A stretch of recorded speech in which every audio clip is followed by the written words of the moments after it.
I'm Jonathan. And I'm Grace. Let's get started with this week's GGC Radio.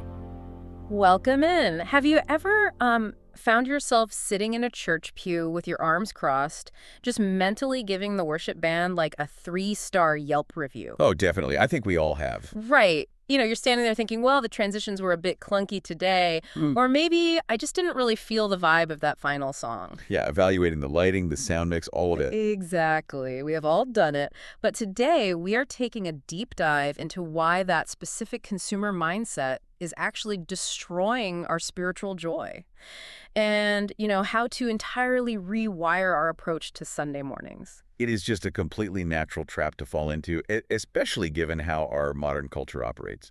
So we are so glad you were joining us for this deep dive today. They really are, because Pastor Giro's sermon today, Worship Rising from the Ruins, it completely dismantled that transactional way of thinking. It really did. I mean, we literally just stepped out of an incredible small group sharing time after the service. Yeah, the energy in the room was just so profound. It was. We basically just grabbed our coffees and came straight to the mic so we could process it all with you.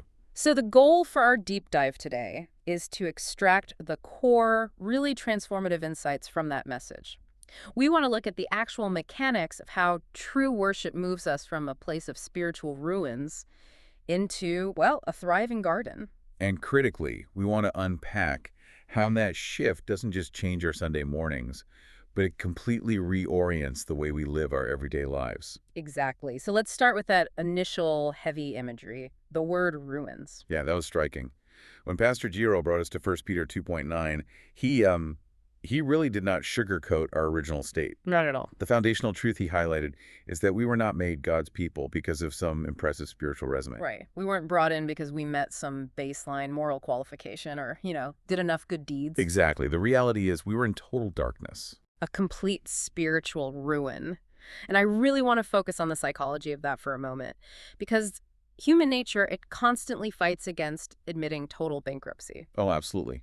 We want to believe we can fix it. We much prefer the illusion of control, right? We want to believe that if we just try harder, like through legalism or just sheer willpower, we can patch up our own ruins. It's that DIY mentality. Yeah. It reminds me of trying to fix a catastrophic software bug when the entire operating system is, deeply corrupted. Right. You can tweak the user interface all day to make it look clean and functional on the surface, but the underlying code is still utterly broken. You need the original programmer to just wipe the drive and install a brand new system. That is such a much more accurate picture of what legalism actually is. When we attempt to self-repair our spiritual state, we are using the very corrupted code that caused the system crash in the first place. Exactly. We just keep looping the same errors. Right. And the gospel is the realization that God unilaterally intervened through Christ's cross and resurrection. He didn't just hand us a software patch. He called us completely out of the darkness and into his light. Well, speaking of trying to fix things without the proper materials, Yeah. I actually tried to restore my own ruined garden once, but I just didn't have the time or the celery to get it done. Oh my goodness, wow. Pastor Giro would probably groan at that one, but I mean, it actually perfectly illustrates the point. It does, right? It really does. We lack the essential life-giving ingredients to generate growth out of dead dirt. We simply cannot do it ourselves. You really can't.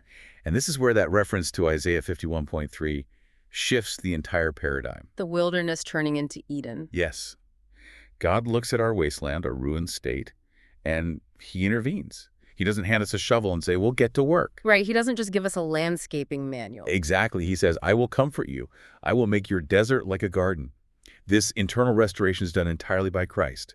And when you understand the mechanism of that grace, Wow. that you were completely bankrupt and someone else paid your infinite debt, the natural organic byproduct is overwhelming joy, thanksgiving, and singing. You don't have to be commanded to be grateful in that scenario. The gratitude is just an automatic response to the rescue. It just flows out naturally. But here is the tension point that Pastor Giro brought up, which I found, honestly, incredibly convicting. Oh, me too. If the joy of Eden is a natural byproduct of this unilateral gospel rescue, why do we so often feel spiritually dry or disconnected on a Sunday morning? Yeah, it's a really honest question. Right. He asked a brilliant question. What is the real difference between joy in worship and the fun of worldly entertainment? That question cuts right to the heart of the modern church experience.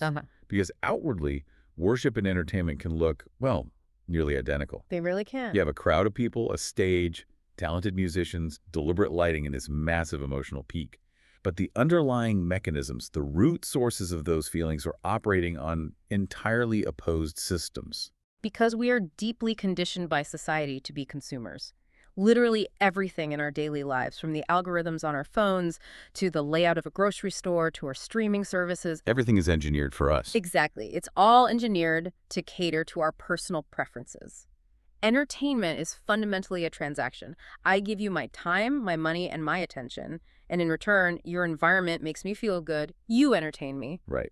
And without realizing it, we just drag that exact same psychological framework right into the sanctuary. Really? Which creates an incredibly fragile foundation for our faith.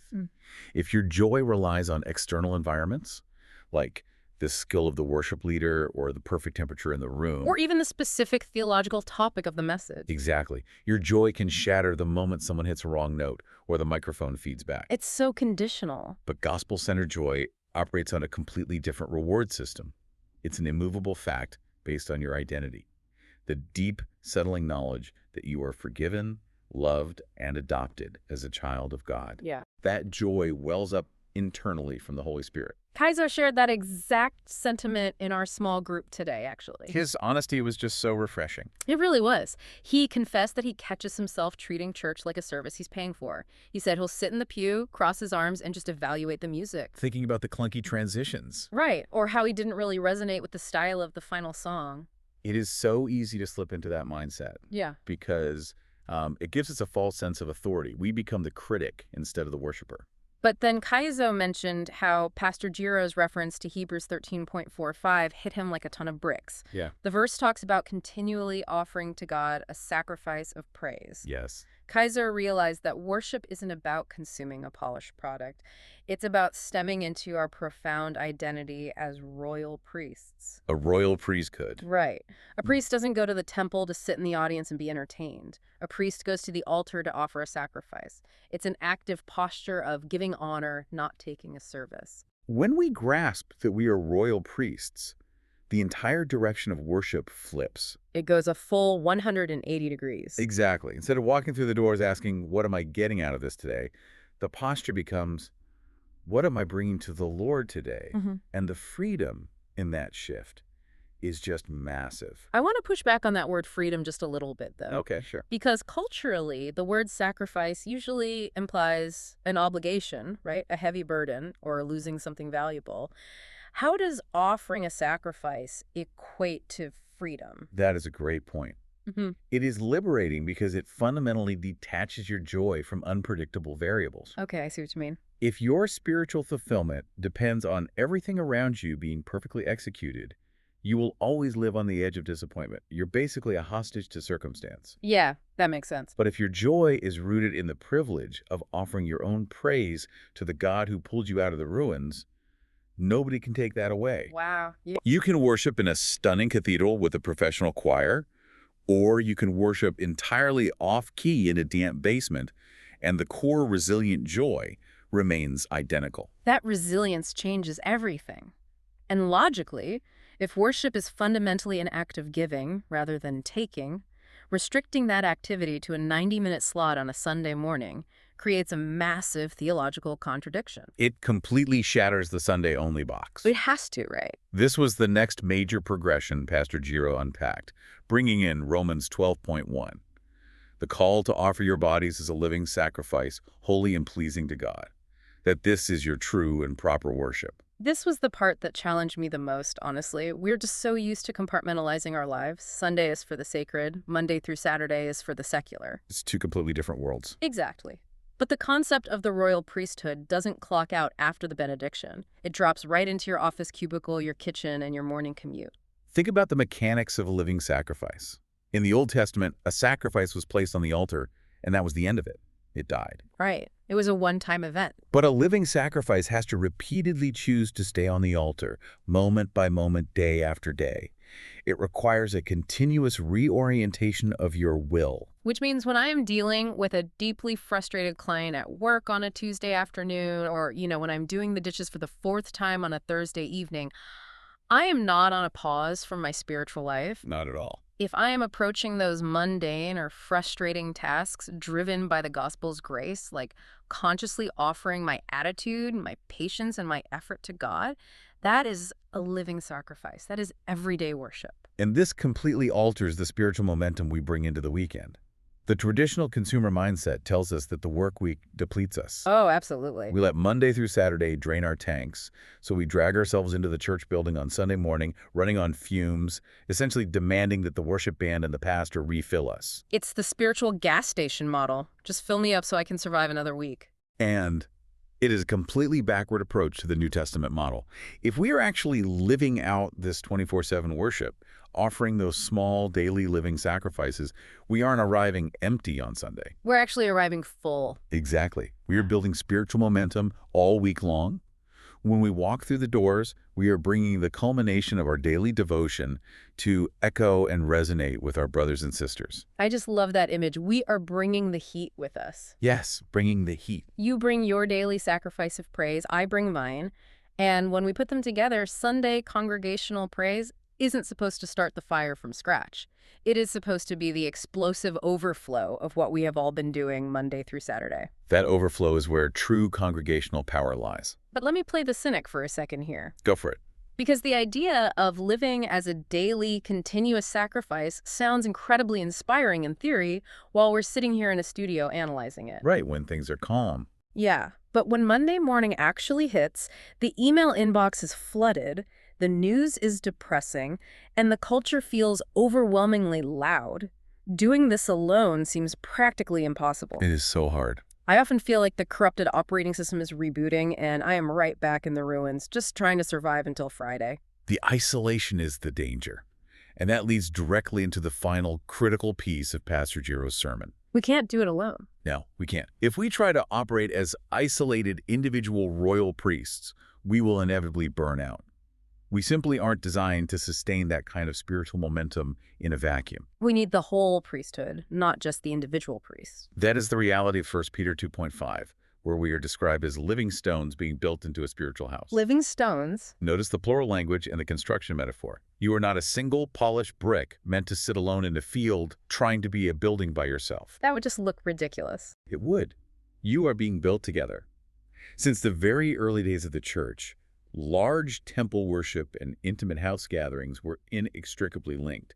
They were a package deal. Megumi was saying this exact thing in our small group today. She made this incredibly vivid point that simply hearing the sermon on Sunday isn't enough to sustain her through the chaos of the week. Yeah, her sharing was so powerful. Because Sunday is often an event, but Monday is a battlefield. She said the small group is where the gospel actually becomes flesh and blood for her.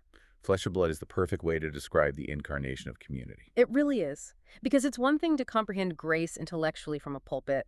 It's another thing entirely to sit in a living room on a Tuesday night, admit you totally lost your temper and failed at being a living sacrifice that day, and have real people look you in the eye and remind you of the gospel. Yeah, that eye-to-eye connection. Megumi said the group helps her process the truth together, holding her up when the wilderness tries to creep back in. What Megumi is describing is the living embodiment of the SHEEP acronym Pastor Giro shared. Yes, the SHEEP acronym. It's the Exactly. When someone in the group forgets their identity, when they feel like they are nothing but their failures, we encourage them by holding up the mirror of the gospel. We remind them they have been rescued. The second E is encounter. This is crucial. It's about worshiping together before the Lord in those intimate spaces. We don't just sit in a circle and talk about God. Right, it's not just a book club. Exactly. We actively encounter Him together in prayer and praise, even if it's just 5 people sitting on a couch. And finally, the P is pray. Interceding for one another. Standing in the gap when someone else doesn't have the strength or the faith to pray for themselves. SHEEP. Share. Help. Encourage. Encounter. Pray. It really is the ultimate defense mechanism against the consumer mindset. When you are deeply embedded in that kind of active, sacrificial community, you literally cannot be a consumer. You're too invested. Exactly. You are too busy participating in the spiritual survival and flourishing of the people around you. That shared deep resilience is the core of gospel-centered, joyful worship. And for you listening, it's important to frame where this fits into the bigger picture. Yeah, we have a lot more to cover. This deep dive today is actually just the beginning. This gospel-centered worship is the G. It's the very first pillar of our church's broader GARDEN vision. The garden vision. Over the coming weeks, we will be exploring the rest of that acronym, but it all starts right here. We are meant to be a cultivated garden, growing together, not a collection of isolated ruins trying to impress each other. It is just a complete paradigm shift. We move from being consumers demanding a spiritual product to royal priests offering our daily lives sustained by a community of living stones. It's beautiful. So I want to challenge you as you step into your week. Take a completely new lens to whatever ruins or wilderness you might be facing right now. Maybe it's a fractured relationship, a deeply stressful job, or just a heavy season of spiritual dryness. Yeah, whatever that wilderness is. Don't look at it as a DIY repair project. Realize that God's unilateral grace is already moving over it. He is the one who turns the wasteland into Eden. And that truth frees you to stop trying to earn your way out of the dark. Precisely. So as you go into your week, I want to leave you with this final thought to mull over. Tomorrow morning, when your alarm goes off, instead of waking up with that default consumer mindset, asking, what can I get out of this day? Try asking a completely different question. What can I offer as praise to the Lord today? We'll see you next week on GBC Radio.